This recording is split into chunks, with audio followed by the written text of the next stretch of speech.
अस्सलाम वालेकुम and welcome back students.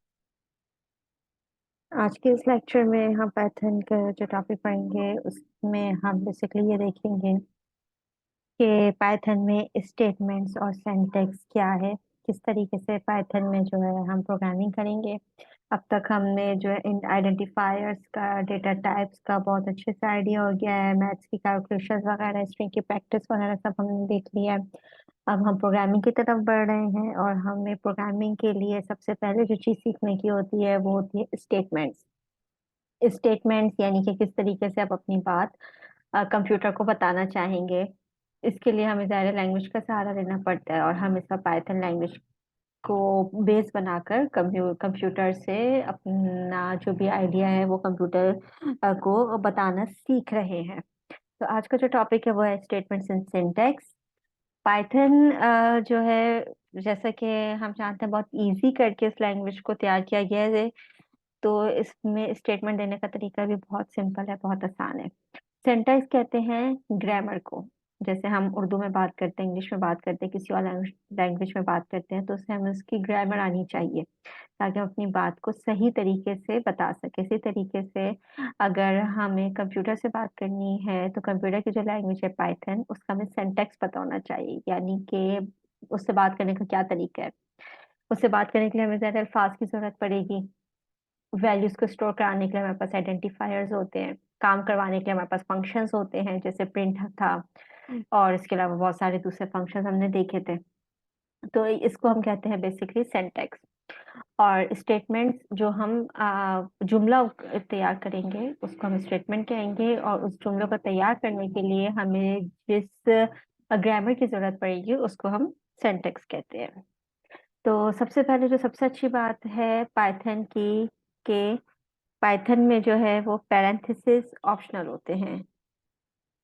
Parenthesis round brackets को कहते हैं।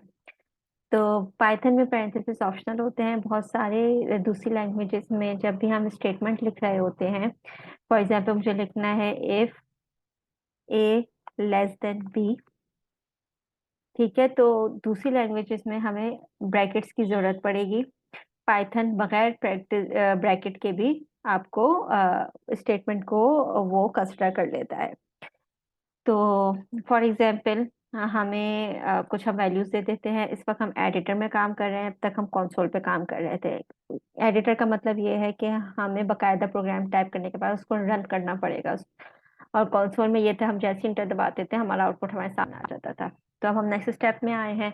एडिटर में हमारे पास यहाँ पे लाइन नंबरिंग चल रही है, इसमें हम कोड लिख रहे हैं। एडिटर बिल्कुल इस तरीके से है जैसे कि आपके पास एक नोटपैड है और इसमें बैठ के आप अपनी बातें लिख रहे हैं। और उसका फिर क्या रिजल्ट निकलेगा, उसके क्या ग्रामर मिस्टेक्स हैं, ये सब चेक करने के लिए हमारे पास डीबग और रन का ऑप्शन होता है, जिसको हम आज इंशाल्लाह एक्सप्लोर करेंगे। फॉर एग्जाम्पल मैंने ए की वैल्यू लिख दी 3, और बी की वैल्यू, बल्कि कुछ और वेरिएबल्स भी ले लिए, सी डी ई, कुछ वेरिएबल्स मैंने ले लिए। और इसकी वैल्यू मैंने दे दी है फॉर एग्जाम्पल 5 6 7 8। ठीक है, तो सबसे पहले तो फॉर एग्जाम्पल मुझे अगर कहना है कि ए बी से छोटा है, ठीक है, तो इसके लिए मुझे पैरेंथेसिस की जरूरत नहीं है। मैंने लिखा है A if A is less than B. इसके बाद कॉलन आएगा हमेशा कंडीशन के बाद, ये बात याद रखिएगा। उसके बाद फॉर एग्जाम्पल मैंने कह दिया कि अगर ए बी से छोटा है तो प्रिंट कर दो ए इज स्मॉलर। ठीक है, तो ये हमारे पास एक सिंपल सा हमने प्रोग्राम बनाया है। अब इसमें बहुत सारी चीजें यहाँ समझने की हैं। एक तो ये कि पैरेंथेसिस के अलावा भी बहुत सारी चीजें इसमें मैंने इंट्रोड्यूस करवाई हैं प्रोग्रामिंग में। एक तो सिंपल एक वेरिएबल आइडेंटिफायर है जिसकी वैल्यू 3 है। मल्टीपल वैल्यूज देने का ये तरीका है। मल्टीपल वेरिएबल्स आपने डिक्लेयर कर दिए, बी सी डी ई, और उसमें वैल्यू दे दिया आपने 5 6 7 8। ऑटोमेटिकली बी के अंदर 5 चले जाएगी, सी के अंदर 6 चले जाएगी वैल्यू, डी के अंदर 7 और ई के अंदर 8। ठीक है, तो 4 वैल्यूज के लिए लाजमन 4 हमारे पास आइडेंटिफायर्स होने चाहिए। अब हम आगे नेक्स्ट लाइन नंबर 6 में आ गए। If a less than b, यानी कि अगर ए बी से छोटा है तो क्या कर दे, प्रिंट कर दे ए इज स्मॉलर। ठीक है, अब हम इसको रन करने की कोशिश करते हैं। प्रोग्राम में गए, हमने रन का डीबग भी है हमारे पास प्रोग्राम में, कोई भी एरर वगैरह चेक करने के लिए, और रन का ऑप्शन भी है। इस पर मैं पायचार में मौजूद हूँ, आप कोई भी एडिटर अगर इस्तेमाल कर सकते हैं। स्टेटमेंट को हमने रन किया और ये नीचे जो है हमारे पास आउटपुट कंसोल रन हो गया और इसने कह दिया ए इज स्मॉलर। ठीक है, फॉर एग्जाम्पल मैंने बी की वैल्यू को ए से छोटा कर दिया है। ठीक है, अब क्या है कि अगर ए बी से छोटा है तो ये प्रिंट हो। अब मैं रन करती हूँ, तो अब आप देखिए कि ए बी से बड़ा था, तो उसकी कोई स्टेटमेंट मौजूद नहीं थी कि क्या करना है, तो इसने हमारे पास कुछ भी स्टेटमेंट आउटपुट कुछ भी नहीं दिखाया। और जब मैंने इसकी वैल्यू को छोटा रखा था ए की वैल्यू को, तो हमारे पास सर्टेन वैल्यू जो है वो रन हो गई थी। ठीक है, तो यहाँ पे इसने प्रिंट कर दिया ए इज स्मॉलर। ठीक है, एक बात ये, दूसरी बात ये कि अब फॉर एग्जाम्पल मैं ये देखना चाह रही हूँ कि वैल्यूज, जैसे अभी मैंने जिक्र किया कि बी सी डी ई 4 6 7 8, एक वैल्यू एक वेरिएबल में चला जाएगा। तो हम देख लेते हैं कि क्या मेरी बात सही है। प्रिंट बी कर देते हैं, प्रिंट हम फॉर एग्जाम्पल डी कर देते हैं, एक और वेरिएबल प्रिंट कर देते हैं, प्रिंट ई। रन करते हैं,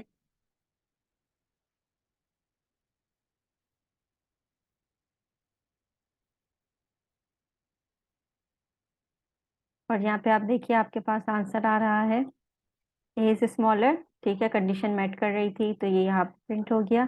मैंने कहा बी में, जैसे मैं थोड़ी देर पहले बात किया था कि बी में 4 चला गया, डी में इसकी वैल्यू चली गई रेस्पेक्टिव, ई में उसकी रेस्पेक्टिव वैल्यू चली गई। तब आप देखें कि जब मैंने इनको प्रिंट करवाया है तो 4 7 8 बाकी इसमें मौजूद था, तभी वो स्क्रीन पे प्रिंट हो गया। फॉर एग्जाम्पल मैं इसमें एक वेरिएबल कम दे देती हूँ। मेरे पास आइडेंटिफायर 3 है, बी सी डी, लेकिन मेरे पास वैल्यूज 4 है, 4 6 7 8। अब हम रन करके देखते हैं।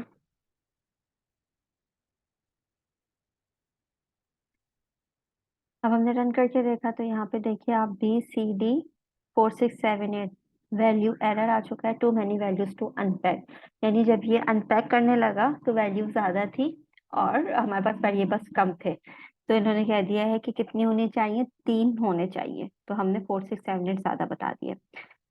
दूसरा तरीका ये है कि अगर मुझे अनपैकिंग करना है और मेरे पास वैल्यू ज़्यादा हो जाती है, वेरिएबल कम हो जाता है, तो एक और तरीका ये है कि हम इसके साथ स्टैटिक साइन लगाते हैं। जिस भी वेरिएबल के साथ हम स्टैटिक साइन लगाएंगे, रिमेनिंग तमाम वैल्यूज की गुंजाइश उसमें बन जाएगी। अब जैसे मेरे पास बी है, सी है, तो बी के अंदर 4 चला जाएगा, सी के अंदर 6 चला जाएगा, एक कॉमा के अंदर जो वैल्यू है वो एक यहाँ पे कॉमा के रेस्पेक्टिव वेरिएबल में आ जाएगी। बाकी जो वैल्यूज है 7 8, इसके अलावा मैं जितनी भी दे दूं आगे, वो सब स्टैटिक डी के अंदर चले जाएगी। हम रन करके देखते हैं, ई में मिटा देती हूँ क्योंकि ई अब मौजूद नहीं है। जब हमने इसको रन किया तो अब आप देखिए बी प्रिंट हो गया, बी के अंदर 4 मौजूद था, डी के साथ स्टार लगा दिया था, तो 7 8 वैल्यूज जो थी वो डी के अंदर मौजूद है, प्रिंट डी किया मैंने। ठीक है, सी को प्रिंट नहीं करवाया है, करवाएंगे तो अंदर 6 वैल्यू प्रिंट हो जाएगी। बहरहाल, तो इसमें हमें पता चल गया कि डी के अंदर जो भी वैल्यूज हैं वो तमाम 7 8 है। ठीक है, फॉर एग्जाम्पल मैं सी भी डिलीट कर देती हूँ। अब एक बी है, एक स्टैटिक डी है, तो बी के अंदर 4 चला जाएगा, स्टार डी के अंदर 6 7 8 तीनों वैल्यूज चली जाएंगी। रन करते हैं, अब आप देखिए बी के अंदर 4 चला गया, प्रिंट बी, और डी के अंदर 6 7 8 तमाम वैल्यूज चलेंगी। फॉर एग्जाम्पल मैं सी भी डिक्लेयर करा देती हूँ।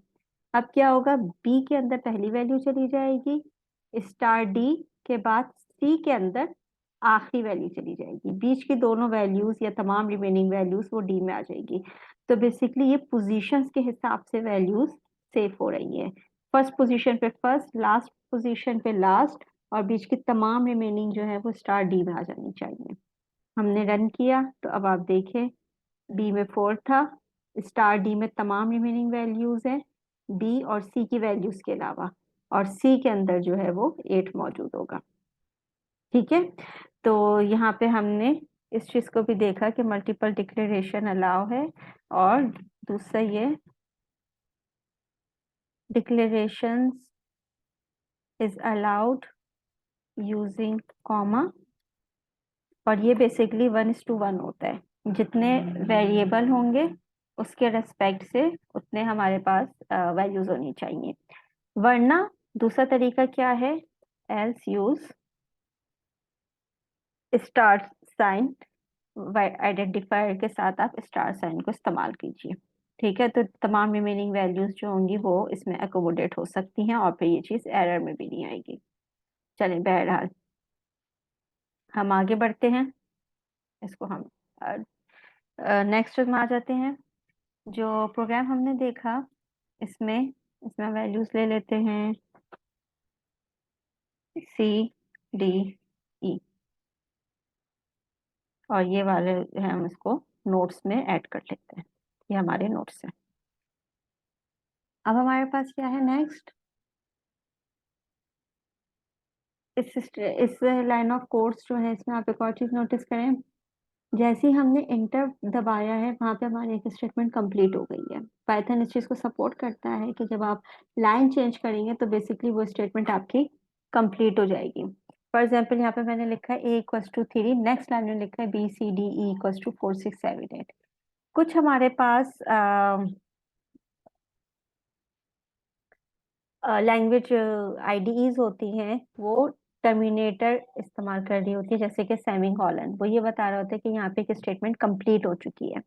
तो हमारे पास पाइथन में इस चीज़ की कोई गुंजाइश नहीं है। जैसे ही आपने लाइन चेंज किया तो उसका मतलब है ये एक स्टेटमेंट आपकी कंप्लीट हो गई, ये दूसरी स्टेटमेंट कंप्लीट हो गई, ये इफ की कंप्लीट स्टेटमेंट चल रही है।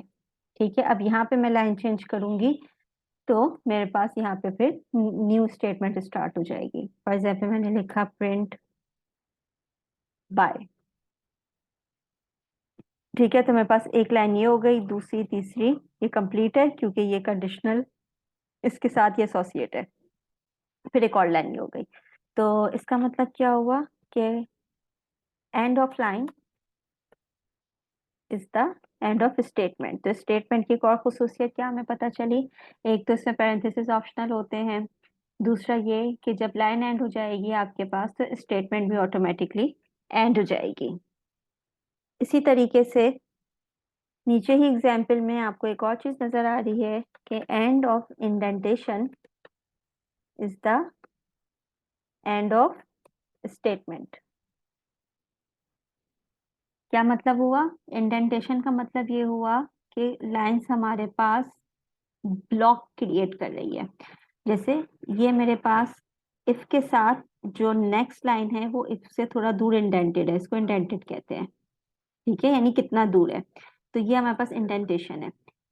इफ बिल्कुल लेफ्ट फर्स्ट लेटर है, जबकि प्रिंट जो है थोड़ा दूर जाके लिखा गया है।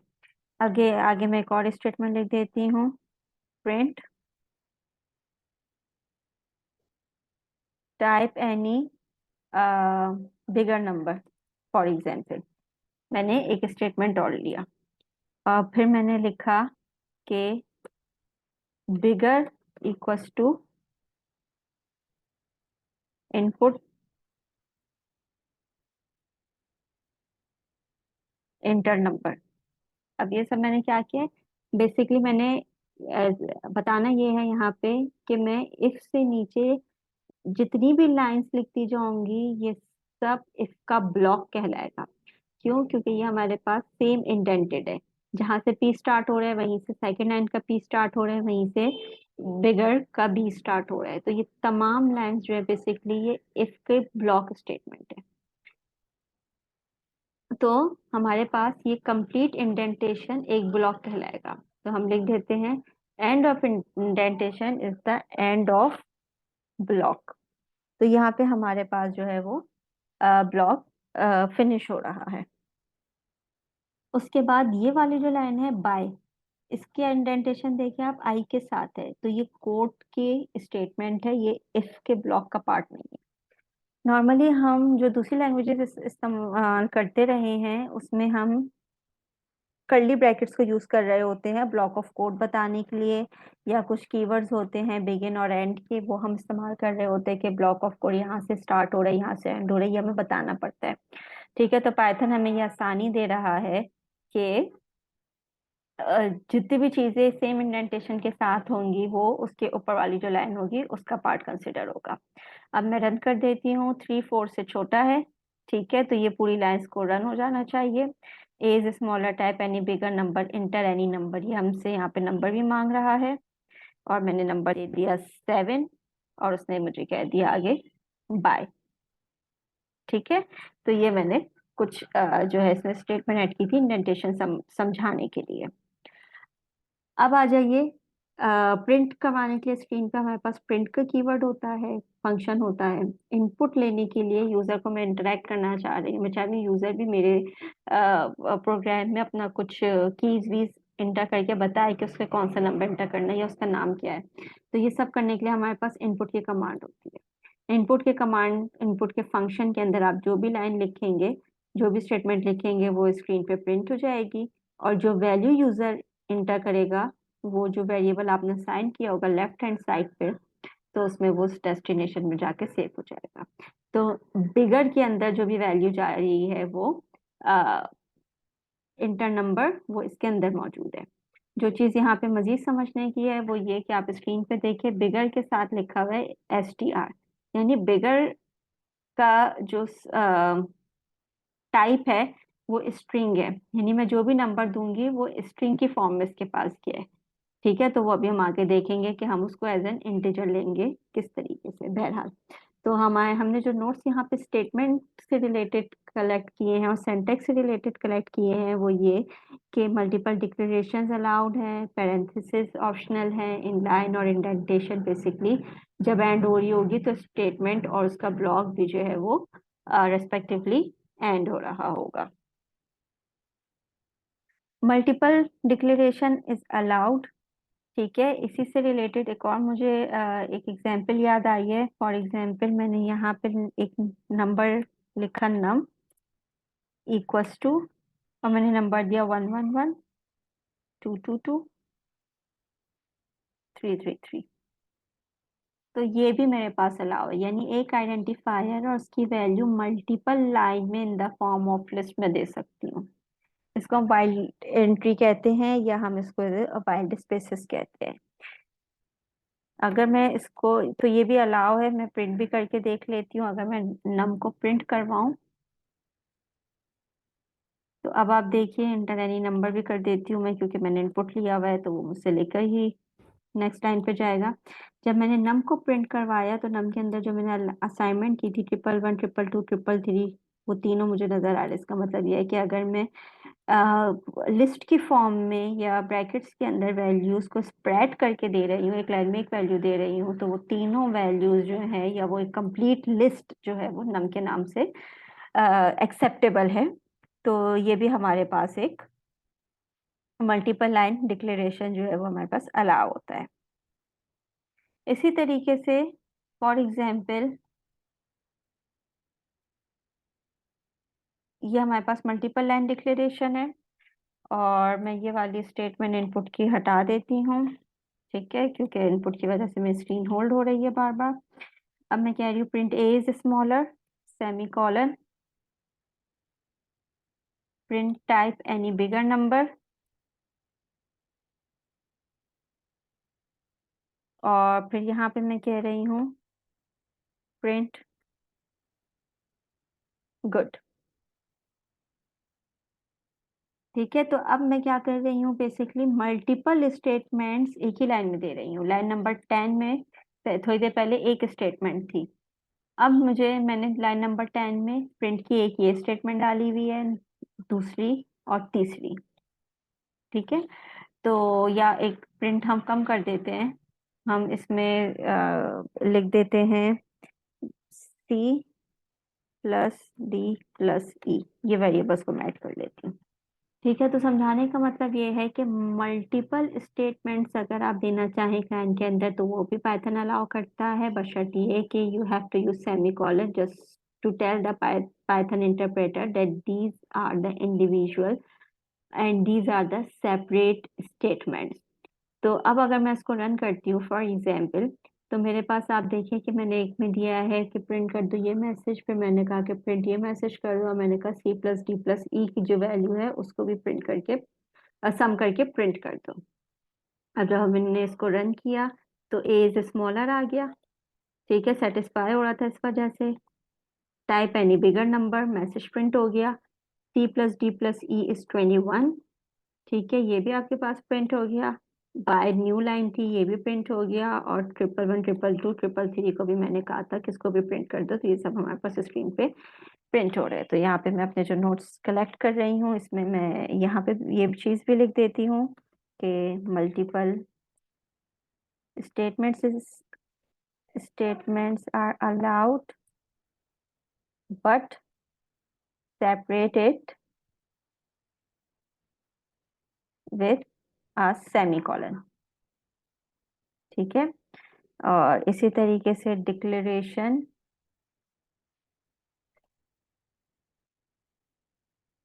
on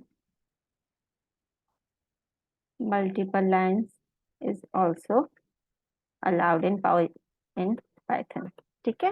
तो ये हमारे पास एक अच्छे से प्रोग्रामिंग प्रैक्टिस हो गई।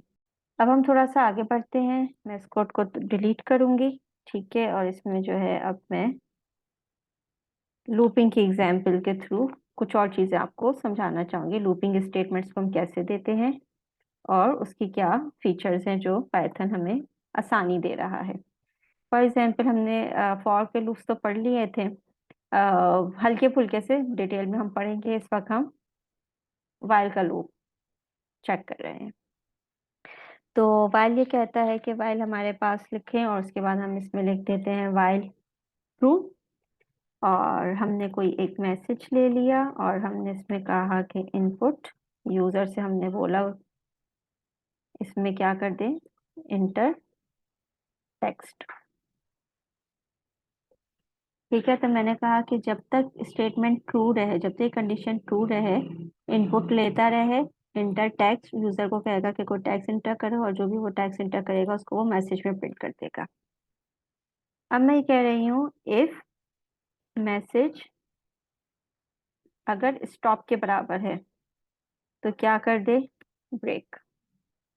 अब मैंने इसमें क्या किया, इस लाइन में मैंने इफ की स्टेटमेंट यूज की है। मैं चाहूँ तो ये ब्रेक जो है कॉलन के बाद न्यू लाइन पे भी लिख सकती हूँ, मैं चाहूँ तो यहाँ पे भी लिख सकती हूँ।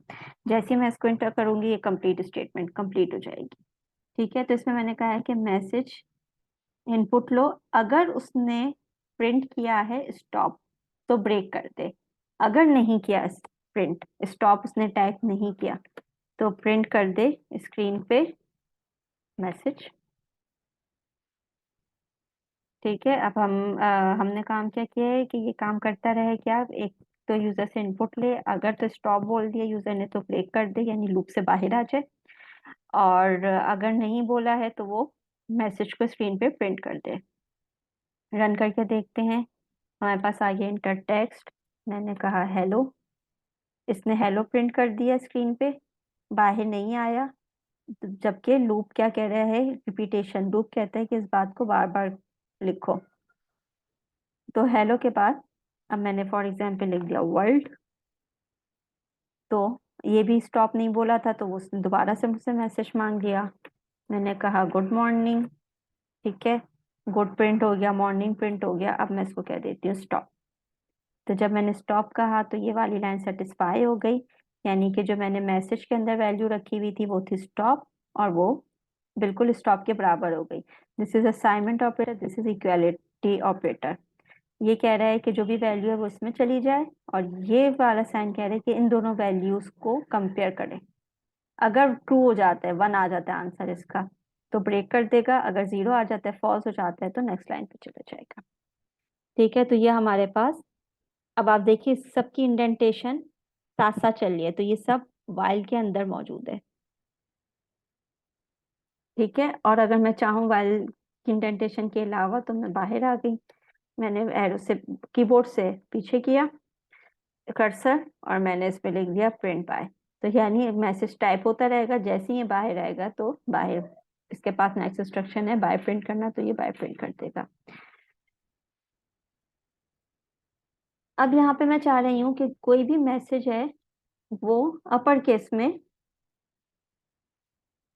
प्रिंट हो, तो मैंने ये स्ट्रिंग के टॉपिक में हमने फंक्शन पढ़ा हुआ था अपर केस में कन्वर्ट करने का। उस फंक्शन को मैंने यहाँ पे कॉल किया, मैसेज मेरा ऑब्जेक्ट है, उस ऑब्जेक्ट पे अपर फंक्शन अलाउ है, ठीक है, क्योंकि स्ट्रिंग है। तो अब मैंने इंटर टेक्स्ट किया, फॉर एग्जाम्पल मैंने लिखा हेलो, तो अब आप देखें हेलो को उसने कैपिटल लेटर में कर दिया, यानी कि अपर केस का फंक्शन।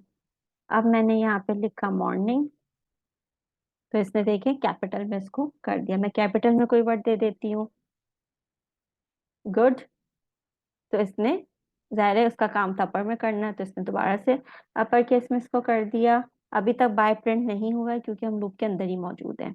अब मैं यहाँ पे लिख देती हूँ स्टॉप, और यहाँ पे मेरे पास बाय प्रिंट हो गया। ठीक है, अब हम लूप से बाहर आ गए। तो नेक्स्ट लाइन क्या थी लूप से बाहर, इस वक्त बाय थी, हो सकता है प्रोग्राम में कुछ और लाइन्स हो, तो वो फिर वो वाली फंक्शनिंग स्टार्ट हो जाएगी। अब इसमें एक और चीज जो हम ऐड करना चाहें, इंटर टेक्स्ट हो गया, और मैं इसको एक दफा दोबारा रन करके आपको समझाना चाहूंगी। फॉर एग्जाम्पल मैंने लिखा गुड मॉर्निंग, और मैंने कैपिटल लेटर में लिख दिया स्टॉप। स्टॉप का काम क्या था कि वो मैसेज जो है अगर स्टॉप के बराबर होगा तो वो ब्रेक कर देगा। तो मैंने जब इसको लिखा तो इसने मुझसे दोबारा टेक्स्ट मांग लिया। स्टॉप इसने प्रिंट कर दिया, यानी इसने इस वाली लाइन को एग्जीक्यूट नहीं किया। इसने देखा इंटर टेक्स्ट, ये स्टॉप इस स्टॉप के बराबर नहीं है, तो ये आगे चला गया, उसने जो भी मैसेज था वो उसने प्रिंट कर दिया। अब ये स्टॉप और इस स्टॉप में क्या फर्क है, ये स्मॉल लेटर में, ये कैपिटल लेटर में। तो इसका मतलब ये हुआ कि ये सिर्फ स्मॉल लेटर पे रुकेगा, ये कैपिटल पे नहीं रुकेगा। तो कैपिटल लेटर की जगह इसने टेक्स्ट ले लिया। मैंने टेक्स्ट दिया फॉर एग्जाम्पल 99, इसने ले लिया 99। मैंने इसको नंबर दिया, इसने नंबर भी 99 ले लिया। जब तक मैं इसको स्टॉप नहीं बोलूंगी ये चलता रहेगा, और जब मैंने इसको स्मॉल लेटर में स्टॉप बोला तो ये स्टॉप हो गया। थोड़ी देर पहले जब मैंने कैपिटल लेटर में बोला था तो इसने इसको ब्रेक फंक्शन नहीं लिया था, इसने इसको नॉर्मल टेक्स्ट लिया था। तो मैं चाह रही हूँ कि कोई स्मॉल लेटर में स्टॉप लिखे तब भी रुक जाए, कोई कैपिटल लेटर में स्टॉप लिखे तब भी रुक जाए। तो ऐसा करने के लिए मेरे पास ऑपरेटर होता है और, यानी कि कोई अगर इस मैसेज में स्टॉप लिखे तो भी रुक जाए, और अगर मैसेज कैपिटल स्टॉप के बराबर हो जाए तो भी रुक जाए। यानी ये स्टेटमेंट ट्रू हो तब भी, या ये स्टेटमेंट ट्रू हो तब भी। इसको रन करके देखते हैं। अब मैंने एक स्मॉल लेटर में दिया गुड, और कैपिटल लेटर में मैंने इसको दे दिया स्टॉप। अब इसने हमारे पास फिनिश कोड कर दिया। अब स्टॉप पे ये रुक चुका है, इसने हमें बाय बोल दिया। तो इसका मतलब क्या होगा, अगर मुझे मल्टीपल मैसेजेस पे चेक्स लगाना होगा, या ये चले या ये चले, तो मेरे पास इंग्लिश में वर्ड है इसका और लेने का क्या तरीका है कि हम पूरा आइडेंटिफायर के साथ दोबारा ये स्टेटमेंट लिख देंगे। तो ये हमारे पास एक और जो है वो तरीका हो गया है लिखने का। इसके अलावा अब हमारे पास मजीद होता है, यहाँ पे हमने वाइल स्टेटमेंट और इफ स्टेटमेंट को इस्तेमाल किया है। हमारे पास जो है मजीद इफ, एलिफ, एल्स की स्टेटमेंट्स मौजूद हैं। इसको अभी हम नेक्स्ट ट्यूटोरियल में कंटिन्यू करते हैं, और यही टॉपिक अभी हमारे नेक्स्ट ट्यूटोरियल में भी चल रहा है। तो अभी हमारे साथ रहिएगा और नेक्स्ट ट्यूटोरियल को फॉलो कीजिए। Thank you so much.